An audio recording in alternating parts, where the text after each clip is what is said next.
L'Obert Internacional de Santa Coloma de Queralt es va disputar el dia 3 de juny. Amb 94 participants, el torneig va reunir 4 grans mestres i 3 mestres internacionals. Dins dels grans mestres trobem un dels fills predilectes del municipi, en Xavi Vila, jugador que ja ha guanyat el torneig en 2 ocasions i que en el seu moment es va proclamar campió d'Europa sub-18.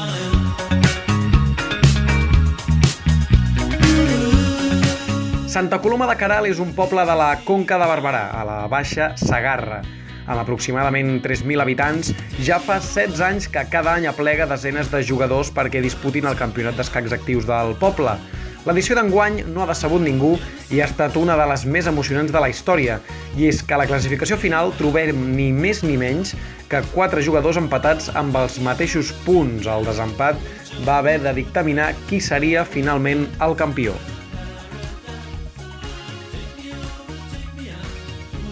Una de les partides de la jornada va ser la que enfrontava el 2 cops campió del torneig Marc Narciso i el jugador del Mollet Leandro Crissa. El gran mestre de l'Escola d'Escacs de Barcelona, qui tenia blanques en aquesta posició, va trobar una gran combinació per fer entrar el rei negre en xarxa de mat. H per G4, rei per G4 i torre per H6, jugada decisiva per endur-se la partida i avançar l'argentí en la classificació. La classificació final ens va deixar el mestre internacional Jonathan Cruz com a campió. El peruà del 3 peons va ser l'únic de les primeres taules en guanyar la seva partida, fet que el va rellançar fins a la primera posició. El podi el van completar els grans mestres Marc Narciso i Llorel Vispérez. La classificació general queda de la següent manera. El gran mestre Álvar Alonso es referma a la primera plaça i manté l'avantatge respecte als seus perseguidors, els també grans mestres Jaime Santos i Sergei Fedorchuk. Per la seva banda, Jonathan Cruz i Marc Narciso aprofiten les seves bones actuacions a Santa Coloma de Queralt per col·locar-se entre els 8 primers de la classificació. Al tram A, la mestra internacional georgiana Salomé Melia segueix liderant el grup seguit per Llorel Vispérez i pel mestre internacional alemany Frank Breaker. Filemón Cruz i Daniel García Ramos segueixen disputant pràcticament tots els tornejos del circuit per seguir augmentant la seva puntuació.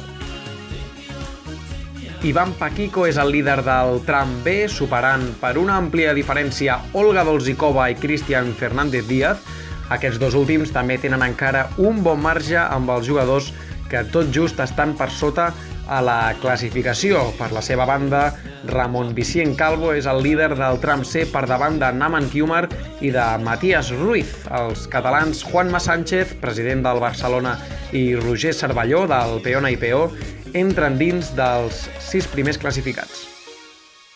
Al tram D, primer lloc momentani per Santiago Pérez Ruiz, qui supera àmpliament Ricard Nadal i Jordi Armengual, segon i tercer classificat respectivament.